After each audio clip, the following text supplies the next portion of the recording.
So thank y'all for having us. Let me tell you a little bit about the game theory here. The energy game. Alright? But first, let me tell you about the problem. Alright? The Intergovernmental Panel on Climate Change just came out with a report saying, hey, we need to curb our global warming. Alright? 95% of Victoria's energy is produced by brown coal, which is nasty stuff. University is trying to make a step, saying, hey, we're going to go carbon neutral by 2030, but however, the programs that are set in place right now are not going to meet that. Buildings at Melbourne Uni contribute 50% of energy usage, that's all brown coal. And there really are no individual incentives for departments and offices to decrease energy use. So we got to look at how to make it important for people who are here to say, hey, we need to turn off the lights, we need to turn off the computers, we're going to install energy efficient stuff. So Val, tell us about the solution. So it's a pretty dire situation, but rest assured, we've got it sorted. So we call it the energy games. It all comes down to gamification, intensive gamification of that. What it basically is departments competing against their own benchmarks from maybe last year's energy consumption, and also against other departments. How do they know how they're doing? Well, what we're going to do is every single building, or at least all that we're aware of, have some lovely LED screens in the entrance, right? So we'll install dashboards where you can see how am I tracking against last year's performance, how am I as an electrical engineer doing against the mechanical engineers. I don't like them very much, so I want to do better than them. If someone tells me I'm doing worse than them, oh, I will switch off.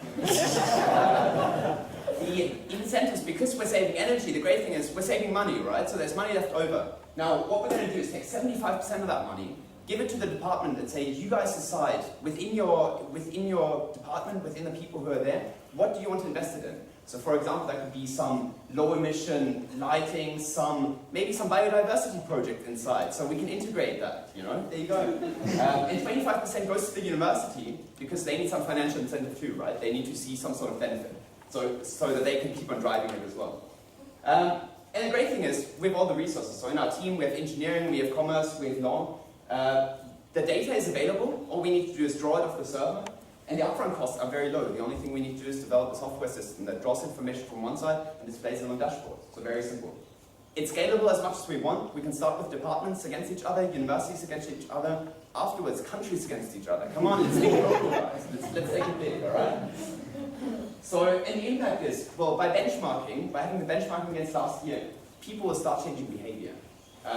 By having the competition, well, imagine the dean of one department going to one head of department, hey, your department isn't doing that well. I think they're going to start being a little bothered and they might start investing.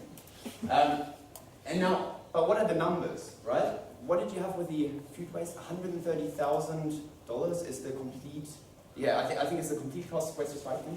We can save 10 times that. So we can pay for you. It's fine. And the Earth Hour has shown that it can save 19% due to behavioral change alone without investment. Alright? But all it comes down to is, does competition work? And that's where we've done a little experiment. Now we know you're all super sustainably interested, right? Alright. Well, there's all these ways to get in today. And some of you might have walked or taken the bike. Some of you might not have. Now, we sorted it by faculties. It's lovely, isn't it? Just pausing there.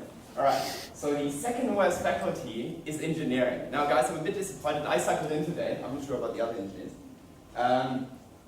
Then law, as a third worst one. Goes up to science and environment, guys. There's still improvement to be had. Commerce. And now, the best architecture. Can I see some architecture people? Hands up. We should have 2 people. Us 2, I think you weren't here before. Well done, guys. We're proud of you. And acoustic medicine. Own up to it. Yes. One. I think we had 2. The other person's hiding. That's okay.